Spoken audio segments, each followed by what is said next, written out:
Minsan,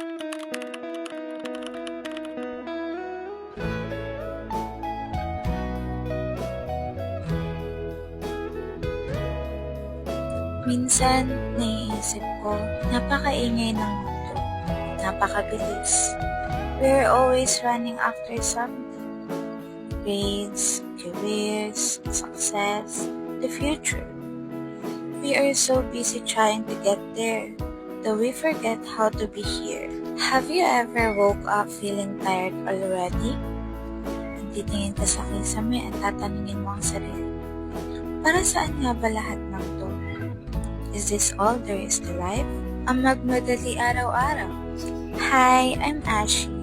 At ngayon, gusto kong sabay natin pagalan ng ikot ng mundo.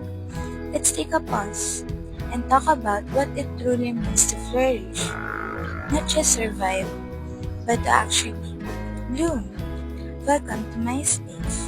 In philosophy, they have this beautiful word, eudaimonia, human flourishing. Sabi ng mga libro, ito daw yung sukdulan ng buhay ng tao. Pero para sa akin, hindi naman kailangan maging perfecto ng buhay natin bago natin masabi na flourish tayo. Katulad na lang kapag sumasakay tayo ng jeepney. May usok, may traffic, may matagal na paghihintay. Pero bahagi yan ng biyahe. Flourishing starts when we find peace in the waiting. Then we realize that the journey itself is just as beautiful as the destination. We cut the trees, humihinga lang sila, sumasabay sa hangin. Nature teaches us a silent lesson, na ang paglaki hindi minamadali. Flowing with life means letting yourself grow at your own pace. Kapag nakakakita ko ng mga batang naglalaro, malaya at walang takot, naiingit ako. Nakalimutan na kasi natin kung paano sumaya sa mga maliliit na bagay. Flourishing is holding on to inner child, finding joy in simple play, and remembering how to smile without a reason. But the most beautiful part of flourishing, it's not something we do alone. It's in the warmth of people who wait for us. Yung mga taong sasalubong sa'yo pagkatapos ng mahabang araw, yung mga yayakap sa'yo, yung mga kasama mong tatawa hanggang sa sumakit ng tiyan. We flourish because we have a safe place in each other. So why is this my understanding of human flourishing?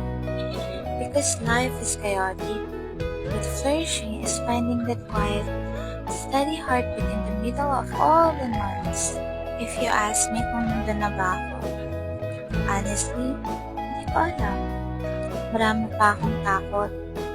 Marami pa akong hindi alam sa sarili ko. I'm still a work in progress. And that's the most beautiful part. We don't have to be perfect to be beautiful. At the end of the day, human flourishing isn't a trophy we win. It's a state of heart. It's in the silent tears, the loud laughs, and the small, ordinary moments we choose to hold dear. Kaya bago matapos ang vlog na to, gusto kitang tanungin. Sa gitna ng magulo at mabilis mong mundo, ano naman ang version mo ng flourishing?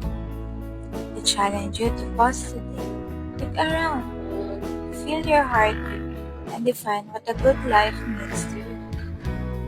Share this moment and let's heal and grow together. Thank you for staying with me. Bye!